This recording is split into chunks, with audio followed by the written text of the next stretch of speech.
Welcome to TAC Right Now, the weekly podcast of the American Conservative. I'm your host, Andrew Day, senior editor at TAC, and I'm here with two people who have not been on the show before.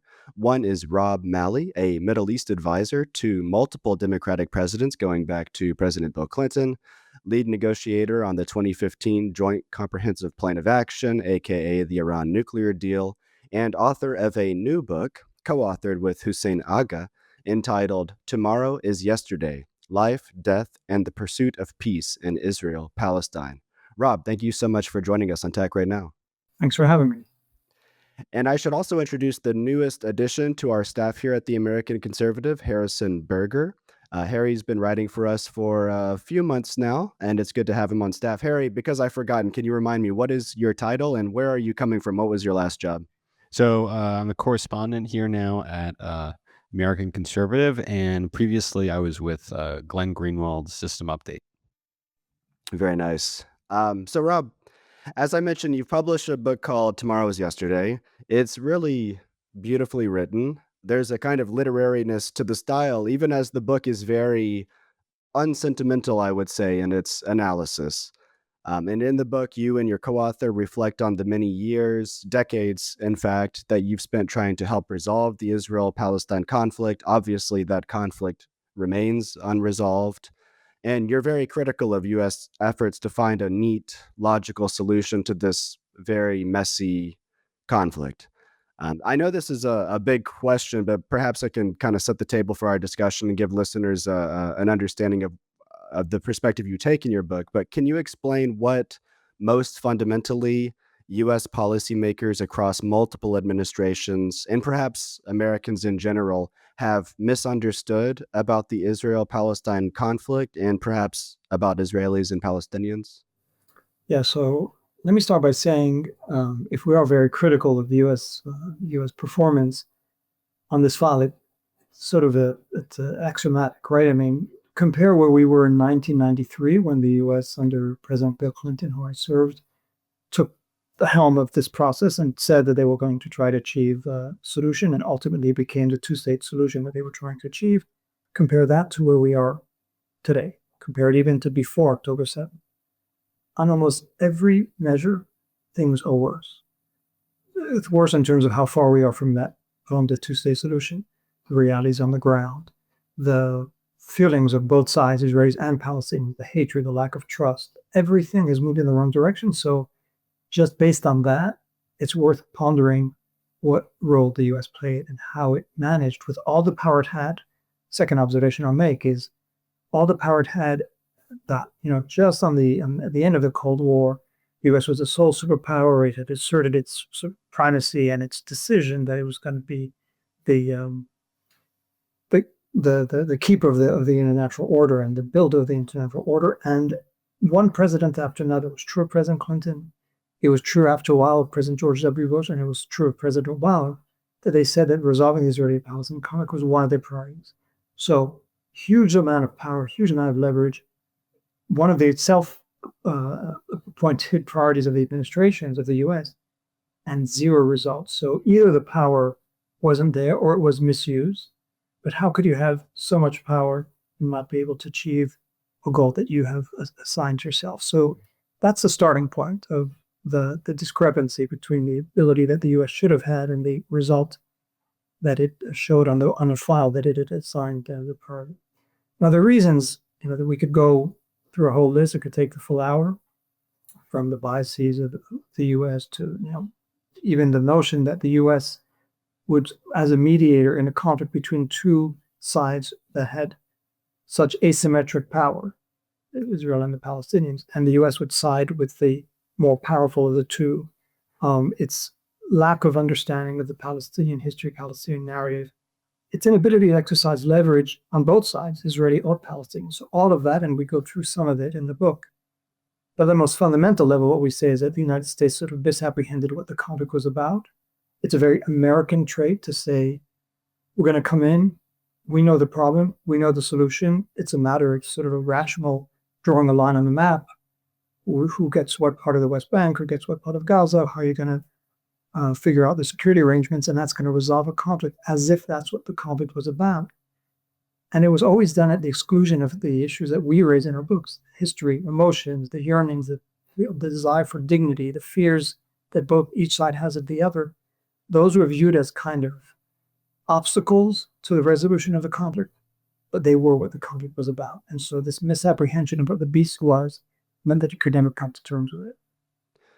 Yeah, that's interesting. You mentioned that this is the kind of American trait to think you can just come in and solve a problem by drawing lines on a map. I talk to a lot of Russian and Ukrainian officials and former officials, and I kind of hear similar things from them, like that the Trump administration, for example, is overly focused on like territorial issues and doesn't really understand one, like how painful emotionally this conflict is for Russians and Ukrainians who historically have been kind of tied together culturally.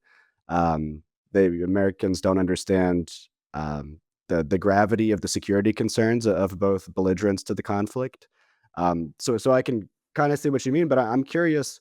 If you look at particular presidents, I could imagine that Barack Obama and even Donald Trump could be able to kind of break this logjam for different reasons, and I'd be curious to hear you talk more about their particular approaches. Because Barack Obama, I mean, I could imagine him privately harboring, and I know you've written a book on the subject, so if I'm using the word incorrectly, you can correct me, but I can imagine him privately harboring kind of almost third worldist, like anti-colonial sympathies that make him kind of empathetic to the Palestinian perspective. And then with Donald Trump, there's a willingness to just brazenly like go talk to Hamas or something to see what they care about. Do you think that these two particular presidents have opened up some opportunities, or why did they in particular fail, given that they seem to have some attributes that differ from these more characteristic American failings? Yeah, so Andrew, that's a great question. First, I'd say it's interesting that you mentioned Ukraine, because somebody who read my book told me afterwards, your book is not really about Israel-Palestine. It's about emotions, as we say at the beginning. It was just at the time of President Trump's meeting with Zelensky. He said, your book is just as much about Ukraine as it is about Israel-Palestine, which I found interesting. So I think it's an interesting point to raise both President Obama and President Trump, polar opposites in so many ways, but you're right that each one had an ingredient that one could imagine would be useful in trying to resolve the conflict. For President Obama, I think, whether you use the word third worldist or not, he is somebody who had greater understanding, empathy, familiarity with the Palestinian narrative, right? I mean, just from his past and where he'd lived and what he'd read, and sort of what drew me to him in some respects is that he could see America through the eyes of people who had been subject to American power. I think he saw that in a way that his predecessors, for the most part, not all of them, did not. And this is a longer conversation about the Obama presidency. I think he believes very much in the power of rhetoric, and he had soaring rhetoric, which I think was beautiful and compelling.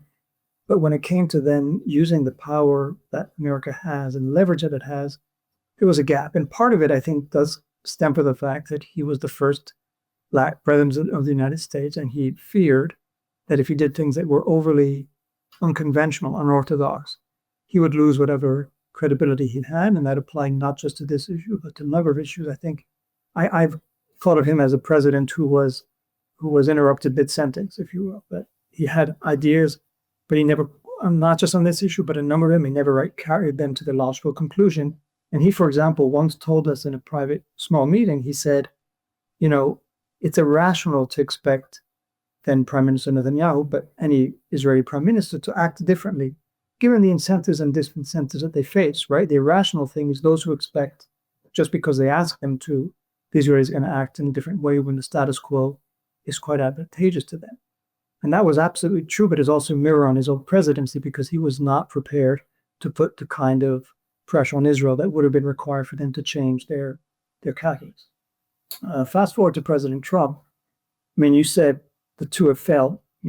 Trump still has a few years left on his presidency. Let's see what he does.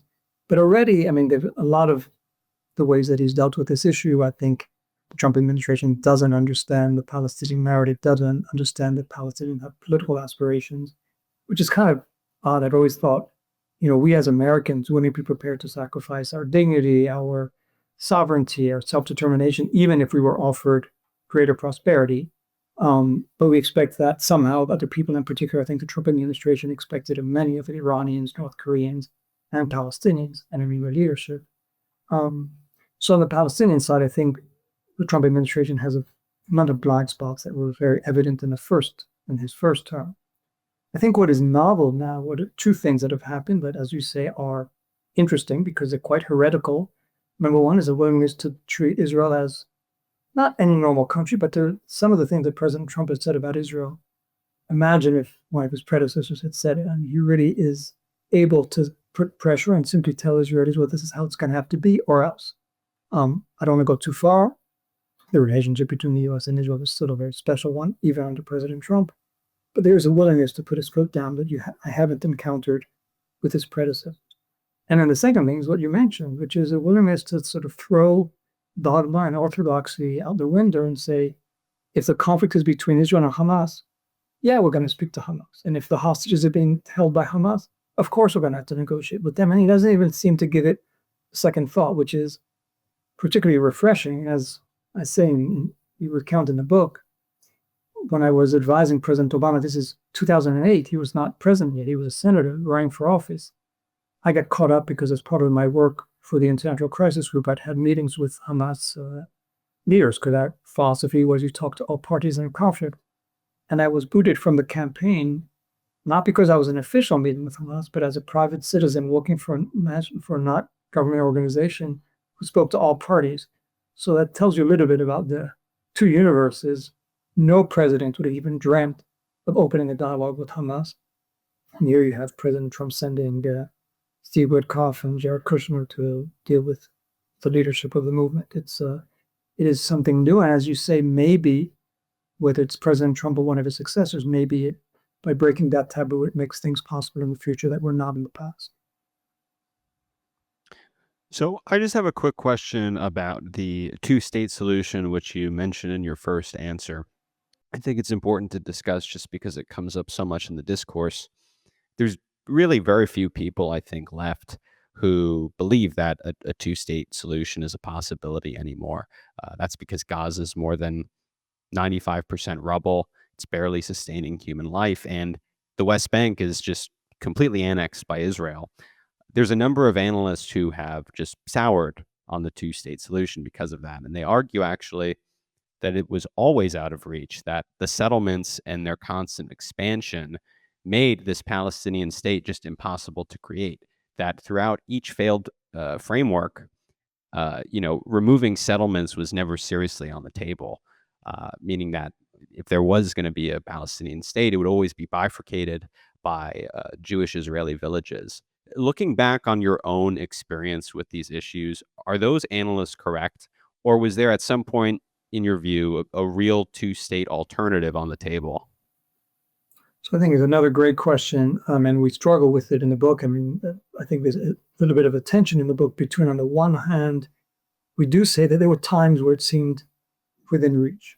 Maybe we were wrong, but it seemed like with a firmer American hand, maybe a bit more luck with who the leadership was on both sides, something was possible because the U.S. did have all this influence. Maybe it could have pushed the sides to accept something that was not really their natural preference. That's one observation that we make.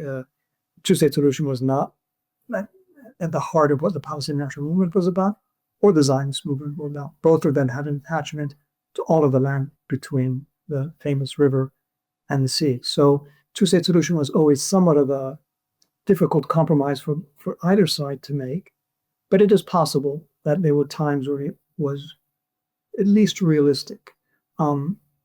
Maybe.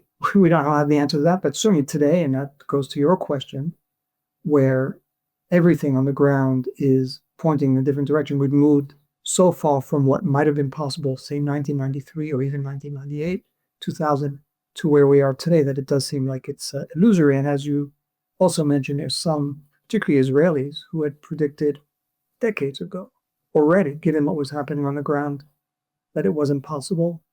I think our analysis is, yes, things on the ground were certainly huge impediments, perhaps, and superable ones.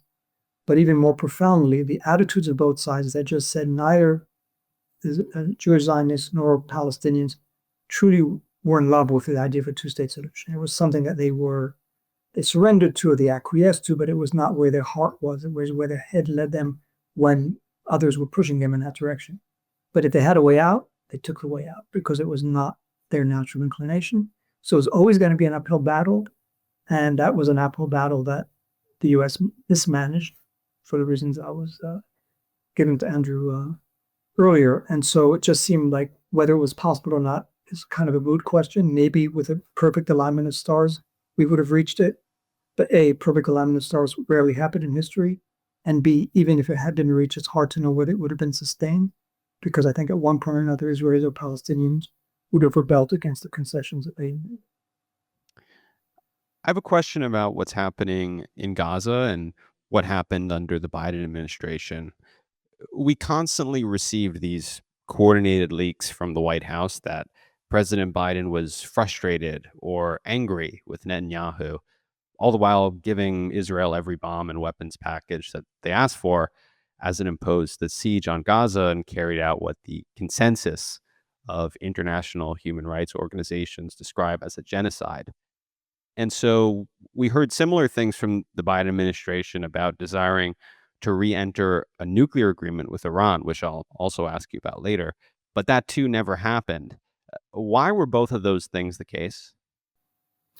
So very different reasons for both. And as you say, I'm happy to get into the, happy may not be the word, but we get into the Iran saga in a minute. But when it came to the Israeli, as to the war in Gaza, you're absolutely right. It's almost bizarre that that Biden administration officials would continue to say, and I'm almost quoting verbatim, we're working night and day tirelessly to reach a ceasefire between Israel and Hamas, even as they continued to provide the weapons that guaranteed that the fire would not cease. And there was a sort of that, and it was strange to outsiders, I assume for yourselves, for myself, to hear them keep saying it, knowing that others knew that it couldn't be true, because if they had one thing they could do, if they really wanted to stop the war, there was one thing they could do: at least tell the Israelis, we're going to stop providing you the weapons if you don't change the way you're waging the war or end the war. So that, and why that is, I think there's several reasons. One is basically I think that was the DNA, the predilection of the president himself, who felt very strongly a sense of loyalty to Israel, solidarity with Israel. And for him, this was kind of black and white. Israel is an ally of the United States. Hamas is a terrorist organization. At any point when you have to make a choice between those two, you're going to choose the former, not the latter. And I think it was hard for him to get beyond that. I think there's strategic reasons. I think the administration convinced itself, again, that you stick by Israel because that's in the U.S. interest, because otherwise you're going to strengthen its adversaries, Iran, Hamas, Hezbollah, the Houthis. And so your daylight between the United States and Israel would benefit adversaries of both. And then we can't ignore the domestic politics, right? I think that's the elephant in almost every room, but it is an elephant that we have to deal with. And I think for President Biden and some people around him, they have never experienced a time where an American politician pays a price for being too supportive of Israel and doesn't pay a price for being too critical of Israel. And I think that was in there entirely for President Biden, who comes from sort of an older generation in particular. That was an article of faith. And I think they came very slowly to the realization that the politics had begun to change, and that there was a price to pay for what appeared to be the blind support for a country that, as you just mentioned, a growing number of international organizations, genocide scholars and others were calling a genocide. So I think it's between the personal predilections, political calculus, and the strategic inheritance of the past. I mean, it's still the orthodoxy to a large extent that an alliance with Israel is good for U.S. interests. I think it's worth questioning that, or at least analyzing it, but it still is to a large extent, and it was certainly during the Biden administration, part of the belief system. I could get into the Iran if you want now, or we could turn to it later, as you wish. Maybe we can linger on Gaza just a little longer and then go to Iran, because I wanted to put on the table two kind of additional reasons for pessimism, not to make this conversation too ominous, but one is, now that Israel has gotten all the living hostages back, and I think all of the remains, I wonder if that reduces a lot of political pressure on Prime Minister Netanyahu, because we did see protests against the war, sometimes very large protests, but they were really about getting the hostages back rather than about the humanitarian crisis in Gaza. And now that the hostages are back, I wonder if Bibi will be more unconstrained as far as domestic politics. Um, and the second thing I wanted to put on the table was that we're clearly seeing, not just in America, but across the Western world, young people especially, but these populations in general, kind of turning against Israel. It's suffering a loss of popularity that is quite dramatic. And it seems to me that, especially when Israeli leaders think about this dynamic in the American context, with even half of Republicans under the age of 50 having an unfavorable view of Israel, they might want to kind of speed up whatever plan that they have to like drive.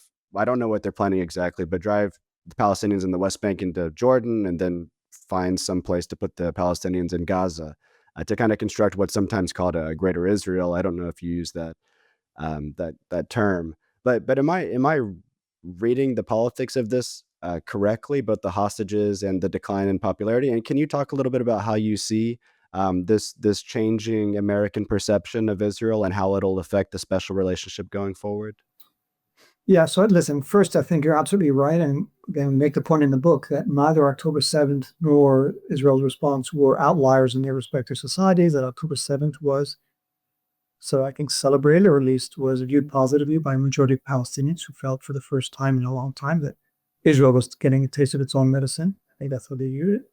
And Israelis, as you say, were extraordinarily supportive of the war, even when it was a war that was waged in some of the most horrific ways. And their criticism of Netanyahu was not so much the wars was not, it was definitely not about the war hurting the Palestinians, that he wasn't prioritizing return hostages. Just as, by the way, the criticism on the Palestinian side when it was voiced against Hamas was not so much that it was immoral to have done what they did on October 7th, but that it was strategically stupid because they weren't prepared to defend Gaza after the inevitable and predictable Israeli response. On both sides, if there was criticism, it was not about what they had done to the other, but the price that they felt it was to themselves. Now, I don't know where, first of all, there is the ceasefire. Although I was reading this morning or the other day, somebody saying this is a ceasefire that in many other contexts would be considered war, because we still see killing with a number of Palestinians almost on a daily basis, far less intensity than was the case prior to the ceasefire. So what I don't know is whether Netanyahu was going to be prepared to throw it away at a time when President Trump still wants to believe and wants to say or claim that this was a signature achievement of his administration. And as I said earlier, I think President Trump has real leverage and real ability to tell Prime Minister Netanyahu when to stop. So we see every day violations of the ceasefire, attacks, particularly by Israel against Palestinians. I don't know whether, despite these changes that you mentioned, and maybe the opportunity that they see before the window closes to go beyond that Prime Minister Netanyahu could do in Gaza, resume a full-scale war. The West Bank is a different story. There, the red line seems to be de jure annexation of the West Bank, but that's always a bit of a red herring, because what the Israelis have done is not de jure, it's de facto. They're taking over the West Bank on a daily basis. I think since October 7th, they've taken over 3 times as much territory in the West Bank than all of Gaza, or since that time, in terms of settlement expansion. So no doubt that's continued, and that's continuing in a way that the Trump administration doesn't really seem to care about, know about, follow closely. So that, I think, will continue. I don't know that, again, that it will take a shape, the most extreme shape that you described, which is ethnic cleansing and really trying to go all in and trying to resolve the Palestinian question at Jordan's expense. I wonder whether the Trump administration, particularly under influence or under the pressure from Gulf Arab countries, would put its foot down. Now, all of that, as you say, is related to changes in politics in the U.S. And here, I think there's changes in both parties. Like on the Democratic Party side, we've seen this for some time. There's been greater vocal criticism of Israel. I mean, you could trace it back to the Obama administration because of the very strained relations between the two leaders then, the sense that Israel was not in any way genuinely moving toward a two-state solution, that it was snubbing or countering U.S. core strategic interests, in particular on the Iran deal. So I think that's been bubbling for some time. And obviously after October 7th, and Israel's war that followed, it really took the form of widespread denunciation of Netanyahu and his policies on the Democratic side. But my only sense is what's happening on the Republican side, and I'm particularly happy to be with the Americans, talking to the American conservative, and your own perspective on this would inform me. So I think what's happening on the Republican side, and particularly parts of the MAGA movement, is both more novel and more significant and perhaps more sustainable. And why do I say that? Because on the Democratic side, it is people who, for reasons of humanitarian reasons, moral reasons, they have sympathy, empathy for the Palestinians, and they don't understand why the U.S. is backing a government that is waging this kind of war on the Palestinians. But that could, if tomorrow you have a ceasefire, some of that pressure may diminish on the part of the Democratic establishment. And suppose you have a different Israeli government. Maybe it's Netanyahu minus Smotrich and Ben Gvir, or maybe it's not Netanyahu. At that point, I think the Democrats, the establishment, mainstream Democrats, some of them will say, let's go back to the way it used to be. Israel is our ally, let's continue our support. We'll be sometimes critical of their policies, but basically nothing fundamental will change. There'll be some voices among some Democrats who are going to call for more, dramatic change in our relationship with Israel, but it probably will be quite a minority. On the Republican side, for those, and again, I'm not the one who should describe it, whether the American firsters or MAGA, but those who are now today are being critical of their relationship with Israel. That goes to the core of their identity in the way that what's happening for Palestinians doesn't go to the core of democratic identity.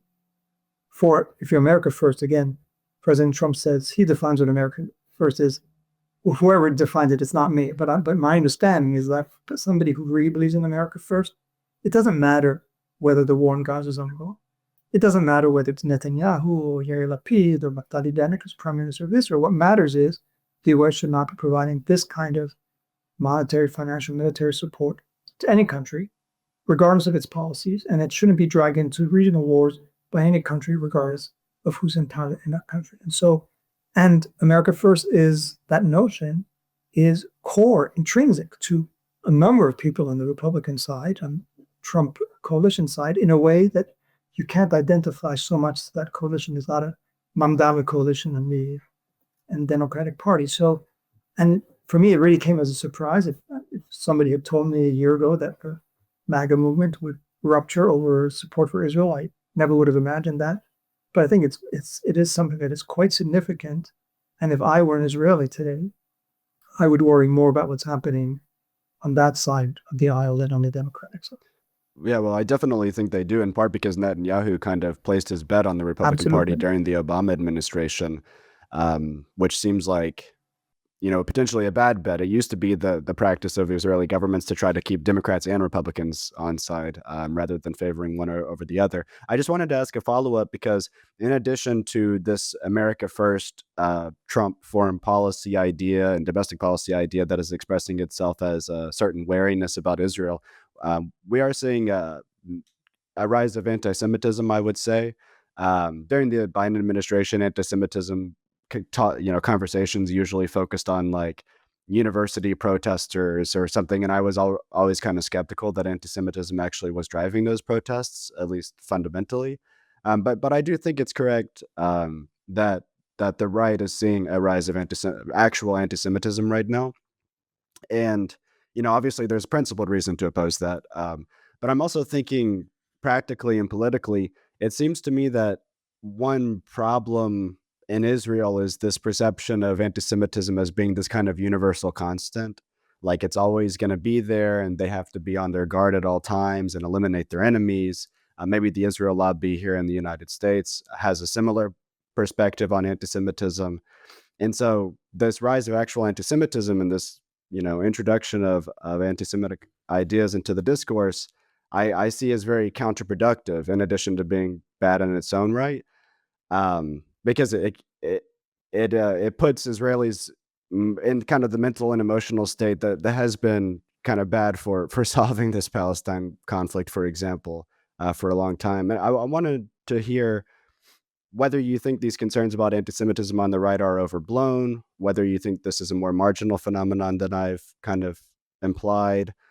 What do you think are the possible ways of dealing with it. And is my assessment correct in your view that this perspective of universal constant anti-Semitism, something that drives Netanyahu certainly, but maybe Israeli elites in general? So first, I think you're absolutely right, and not my expertise, but it's clear that opposition to Israel comes in different shades. There are people who are opposed to the policies of this government. There are people who are anti-Zionist, and then there are people who are, as you say, anti-Semitic. And of course, that's where it goes into very dangerous grounds, and the line is not always entirely clear between the various groups. And I think you're right that a lot of the people who today on the Republican side, in particular, are denouncing the relationship or the questioning the relationship with Israel. Some of them, at least, seem to be digging into well-known anti-Semitic tropes, and that's for all the reasons you gave. That's not just ugly, but it's destructive. It's destructive, utterly dangerous for Jews everywhere, but in the U.S. in particular. Now, what it means, how do you address it? I mean, you address it.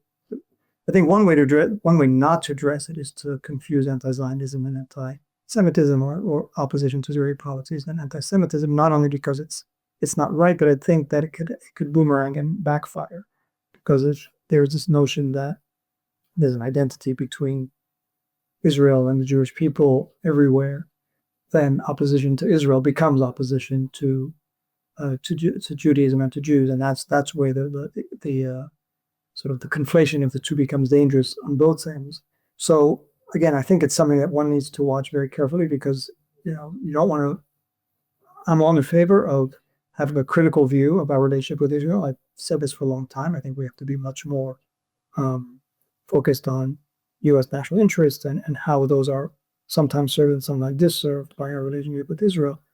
But as soon as it starts putting its toe in anti-Semitism, then becomes, again, to me, completely outlandish, outrageous, but just morally wrong, and you gotta stay away from it. But I do think that making those distinctions very clear, that one could be against Israeli policies, one could even be against Zionism if that's the decision. That's not the same as being anti-Semitic. And as you know, a number of universities already endorsed a definition of anti-Zionism, of anti-Semitism, that incorporates anti-Zionism. And I think that's a slippery slope that's going to have unintended consequences. Mm-hmm.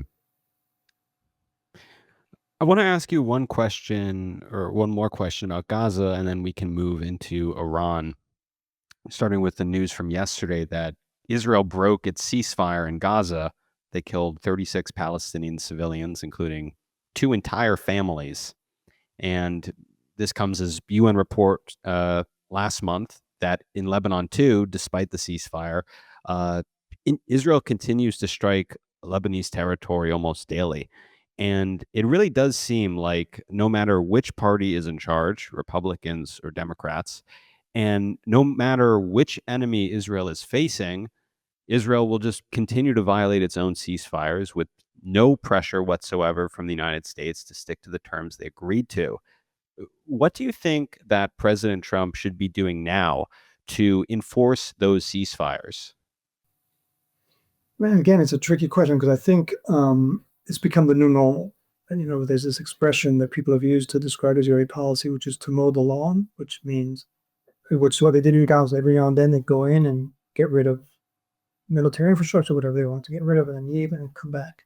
I think now the mow the lawn has become mow the earth. I mean, it's like anything they see that they define as being a threat, whether it's imminent or imaginary, whether it's far or near, they will take action against. And they can do that with impunity, because Israel has proven over the last 2 years that it has a kind of regional predominance that, I'm not sure many people suspected it had. It really could take care of Iran, Hezbollah, Hamas, so almost without too much. There's some pushback, but not too much pushback. And I think when you have that kind of power, it's hard not to exercise. I mean, that's sort of the elixir of power, which you have it. The only constraint is whether, how much you're prepared to use it, because there's not going to be anyone who's going to tell you to stop. And I don't know that, other than the fear the Trump administration may have that the ceasefires will collapse and the war will erupt, but where will war erupt? It's not like Hezbollah is in a position now to respond without facing decimation. it's not that Hamas is really in a position to respond or resist without facing further, eradication. So it is hard to see right now where, what the limit or what the incentive for the Trump administration is going to be to really put their foot down, other perhaps than Arab countries telling the Trump administration they can't continue doing what they're doing. They certainly can't contemplate any expansion of the Abraham Accords. They can't even, they have to start questioning some of the existing accords if Israel's conflict continues. Hard to see that happening. And so my own view is this is the new normal, and that Israel is now in a position where at a minimum it's going to continue to strike in its eyes preemptively, very, very, very broadly defined, whenever it believes that it has something on the horizon that it doesn't particularly like. And they would argue, their experience is that they don't do that, then they end up inheriting Hezbollah, inheriting Hamas, inheriting October 7th. And so they need to be in a position now where they're going to take as much action as their power allows them to do. And that's quite a bit. Can I actually two-finger that, Harry, with the direct follow-up? Because, a lot of kind of pro-Israel types, they say, well, this bellicosity that we've seen from Israel seems to actually be working out pretty well for it. They've degraded the axis of resistance. Hezbollah is definitely much weaker than it had been. Hamas, I don't know exactly how many people identify as being members of Hamas now and how that compares to before the war, but it's obviously also degraded. Um, and Iran, it's kind of backed into the corner. It looks sort of, dangerous from that perspective. But it too has been kind of, bloodied. It's been given a black eye, I guess you could say. And so some people say, well, actually, this is working out pretty well for Israel. On the other hand, I can imagine a kind of nightmare scenario where they're pursuing a kind of regional hegemony that is very historically unusual in the sense that it's very much dependent on U.S. military aid. Um, and not just us bankrolling and equipping their military, but using extending our own superpower shield over Israel. When Iran retaliates, for example, running diplomatic cover for Israel at the UN, etc. And I wonder if we're heading toward a situation where Israel achieves a kind of regional hegemony, but then for the reasons I mentioned earlier, American security assistance and diplomatic assistance really declines. The special relationship declines over the course of the next decade or two. And all of a sudden, Israel is again seen as a very small country that has really angered its Arab neighbors and Iran, and that is a kind of a pariah in terms of global public opinion and increasingly even Western opinion, and that this could be a very unstable for Israel to such an extent that America should really be trying to rein it in right now to prevent that outcome. Yeah. So first I'd say, Middle East is a home of unintended consequences. And we spoke earlier about the instrumentalization of anti-Semitism by some, think that by saying that all forms of anti-Zionism or anti-Semitism, that they're strengthening their case. I think it's that unintended consequences is going to be to strengthen anti-Semitism. Here, you're absolutely right. If you just take a picture today, it's hard not to look at Israel and say, they had achieved a level of regional supremacy that is virtually unprecedented. But we in the U.S. are very familiar with cases of mission accomplished, which end up being very unaccomplished, and where the things boomerang, whether it's the war in Afghanistan, the Taliban are now in power, the war in Iraq, which led not only to the eruption of more terrorism, but also greater Iranian influence.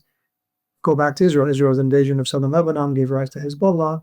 So there's more cases that one could imagine of policies that look victorious in the short term and then give rise to reactions and reversals and defeats in the longer term. So, this is a long movie, and certainly in the eyes of the Iranians, the Palestinians, and Hezbollah, this is a movie that has just begun, and they have many chapters to go, and they don't believe that this is the end of the story just because Israel has predominated for now. So I'm not predicting what the answer will be. All I'm saying is beware of declaring success too soon and of pushing your luck because, as you say, lack of luck can follow.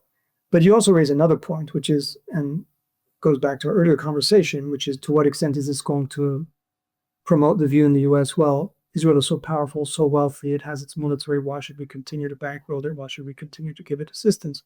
Of all the things I've seen on the sort of Republican side that I found, one of the things I found most fascinating is Laura Loomer coming back from a trip to Israel and tweeting the lesson now that I get is that Israel should no longer get any, or the U.S. should not give Israel any military assistance.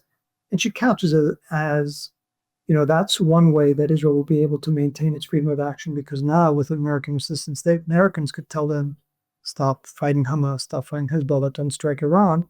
If Israel were more sort of self-sufficient, they could decide to do what it wanted to do. I wouldn't be surprised, and I think Prime Minister Netanyahu has already said this, if you're going to see an effort on Israel's part to grow as militarily self-sufficient as possible. I think that's already started for some time, but it's going to be accelerated because they have to be looking at what's happening here and wondering the confluence of forces on the right, on the Republican side, that are going to say, because it's better for us, America, not to provide this assistance, money should be invested at home, not abroad.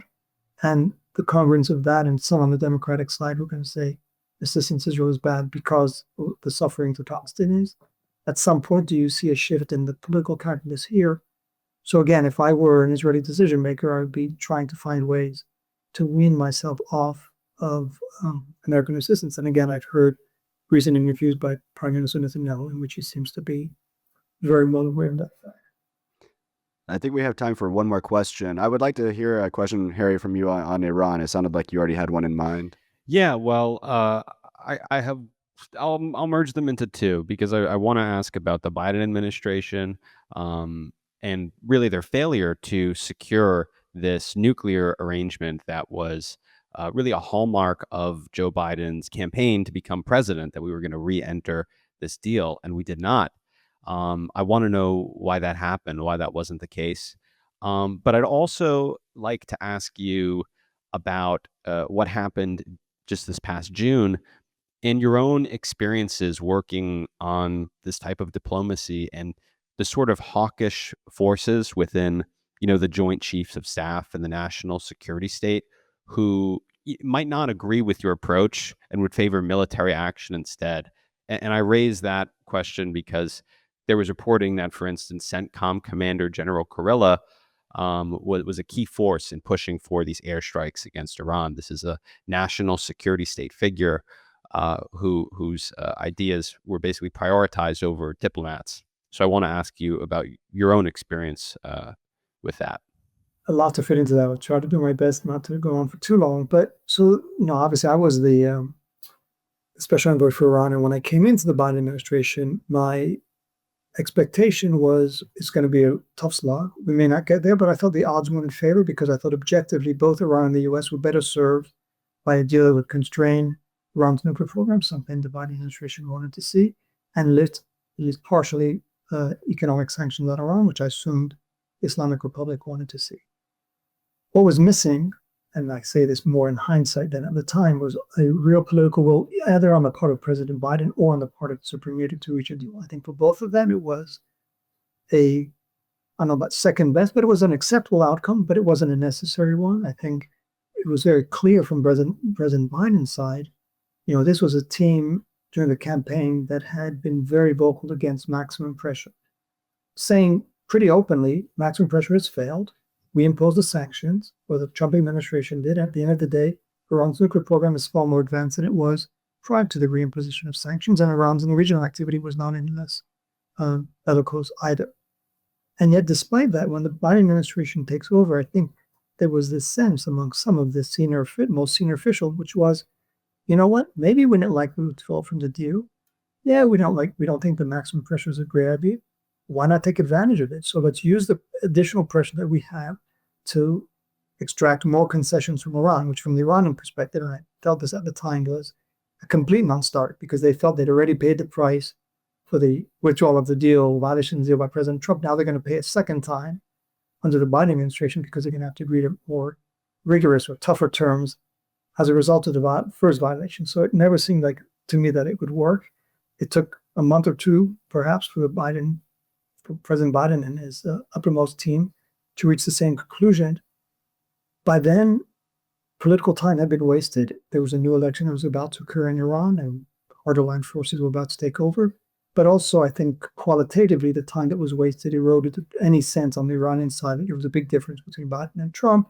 And basically, their view was all Americans are the same. They just try to take advantage of us. Now, on the Iranian side, also, I'm not sure that the Supreme Leader was truly committed to getting a deal. I think from his perspective, what would prevent once if we President Biden were to reach a deal, what would prevent his successor from tearing it up? So he thought, no, this is a bit, we don't fooled once, okay, but why should we be fooled again? And they kept asking us for guarantees that this wouldn't happen, and we had to tell them they are not. In our constitutional system, a successor president could ignore what the predecessor had done. So the best you could do is get the deal, live with it for as long as you can, take advantage of it, and if it's violated, you'll live to fight another day. And I think in that sense, President Trump came in with a greater likelihood of reaching a deal than President Biden, because the Iranians felt, and this they said to the Europeans, that at least with President Trump, if you reach a deal, nobody's going to come back and challenge it. Who's going to be more hardline than President Trump? Whereas with President Biden, whether it was President Trump or another Republican, the odds were they would violate and tear up the deal. So I think President Trump came in with a greater chance, because the Iranians didn't trust him more, but they trusted that the deal would be more sustainable if he were the president who signed it. Second, I think they feared him more, in fairness. I think they thought that without a deal with President Trump, the risk of a military attack was much greater than under President Biden. So I think for those, and sorry, for the third reason, which is President Trump is prepared to shatter taboos. And the taboo he was prepared to shatter in this case was to say, you know what? We're not just going to lift the secondary sanctions, the ones that prevent third countries from doing business with Iran. We're also going to lift primary sanctions, those that prevent American companies from doing business with Iran. And President Trump's logic was, if we're going to do the deal, we want America to benefit. Again, America first. It made perfect sense. And I think President Trump thought that President Obama and President Biden were fools. Like, why would you do a deal that benefits Iran, benefits the Europeans, and that gives nothing to the Americans? So I think there really was a shot. And I said it at the time that I thought that there was a greater shot at a deal with President Trump than there ever had been under President Biden. Now you asked the question why it ended up in a military strike. It's, we don't, someday maybe we'll see the declassified documents. I suspect that on the Israeli side, they never liked the notion of a deal, and they did not trust that President Trump would have a deal that was as rigorous on the nuclear side as they would have wanted. So I think they kept making noises. And my guess is they, plus some members of the administration, convinced President Trump that this negotiation was taking too long. He had set a 60-day deadline, which is always unrealistic, telling him this is going to drag on. And it's true that the Iranians have a way of dragging things on because they always want to extract more from the other side. And maybe he was also convinced that, if we strike Iran, if Israel strikes Iran, your hand will be strengthened. This is not at the exclusion of diplomacy, it's to strengthen diplomacy, which is what sort of is always in the back of even Americans' mind, which is if you use military force, you're actually, and you threaten military force, strengthening your hand at the negotiating table. So I think all of that played in his mind. And then when the Israelis were, quote unquote, successful, I think the notion of joining it and showing that he was a president who could do what none of his predecessors had done, he continues to talk about it, including this week in the presence of Crown Prince of Saudi Arabia, saying, we did what generations of American policymakers dreamt of doing, but nobody had the guts to do. So I think it all appealed to him. He's a president who likes to get things done, either get a deal, get his Nobel Peace Prize, or go to war and show that he's more effective than any of his predecessors. But I think that was a missed opportunity, because I genuinely think that there was a way, because of the factors that I mentioned earlier, to get Iran to agree to something that might have been even more constraining than JCPOA, but in exchange for sanctions relief that was more meaningful than they had been offered in 2015. I haven't given up all hope. Andrew, if you were to call me in a week, wake me up in the middle of the night, you say, I have this incredible news. Israel and the US have conducted yet another strike to go after whatever's left of Iran's nuclear program and the missile program. I wouldn't be shocked if on that same day you called me and said, I got this breaking news that the US has reached a deal with Iran whereby Iran would suspend enrichment indefinitely. They're not enriching now anyway.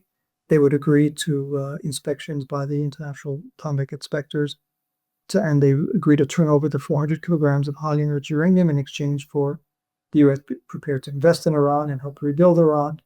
I wouldn't be shocked either. So I don't have a real prediction here. I think it all has to do with people who know President Trump far better than I ever will. But that, as you mentioned, it does go against the grain of a certain school of thought, which is that Iran is an enemy. Anything that gives them economic, financial, any kind of breathing space is a bad thing. Military personnel in the U.S., I've seen this in my experience.